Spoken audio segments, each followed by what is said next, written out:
राधे कृष्ण दोस्तों, आज गोपाष्टमी है तो आप सभी को गोपाष्टमी पर्व की बहुत बहुत शुभकामनाएं। स्वागत है।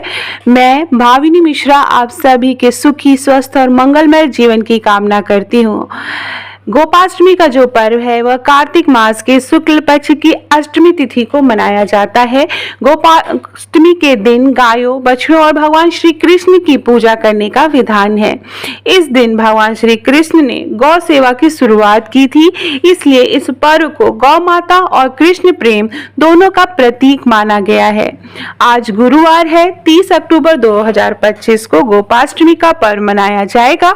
इस दिन मथुरा, वृंदावन, गोकुल और ब्रज में विशेष पूजा, व्रत और कथा का आयोजन किया जाता है। आइए सुनते हैं कि गोपाष्टमी की कथा क्या है और इसका महत्व क्या है।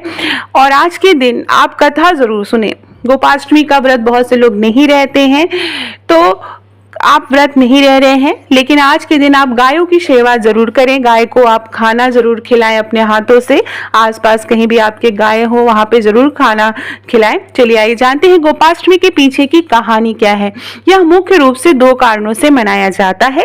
पहला, जब भगवान श्री कृष्ण पहली बार गाय चराने के लिए निकले थे, और दूसरा, गोवर्धन पूजा के 7 दिनों के बाद जब इंद्रदेव ने अपनी हार स्वीकार की थी तो भगवान कृष्ण का अभिषेक किया था। तो चलिए इन दोनों कथाओं के बारे में हम विस्तार से सुनेंगे। तो चलिए प्रेम से बोलेंगे ओम नमो भगवते वासुदेवाय और कथा प्रारंभ करेंगे।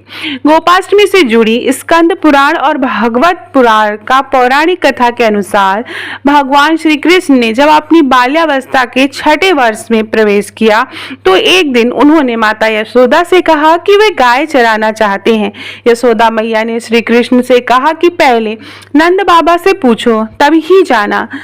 जब श्री कृष्ण ने नंद बाबा से गाय चराने की अनुमति मांगी तो उन्होंने कहा कि तुम अभी छोटे हो, इसलिए पहले बछड़ों को ही चराओ। नंद बाबा की बात सुनकर कृष्ण जी नहीं माने और जिद करने लगे।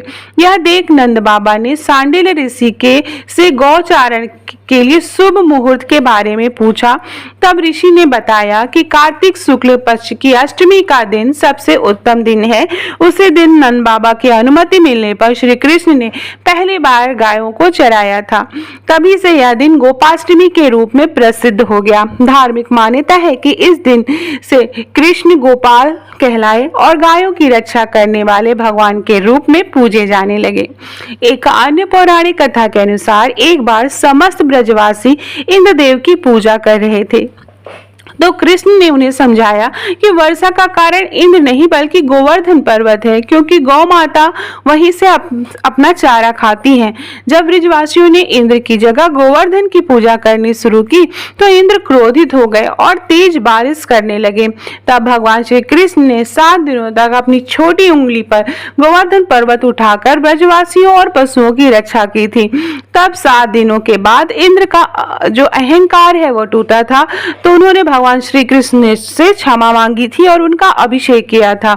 उसी दिन से यह दिन गोपाष्टमी के नाम से मनाया जाने लगा। तो ये थी गोपाष्टमी की व्रत कथा। आज के दिन जरूर सुने और आपको जानकारी मिली कि गोपाष्टमी का पर्व कब से शुरू हुआ और क्यों मनाया जाता है। वीडियो पसंद आए तो मेरे चैनल को प्लीज सब्सक्राइब करिएगा। कमेंट बॉक्स में राधा कृष्ण जरूर लिखिएगा। बहुत बहुत धन्यवाद ये वीडियो सुनने के लिए।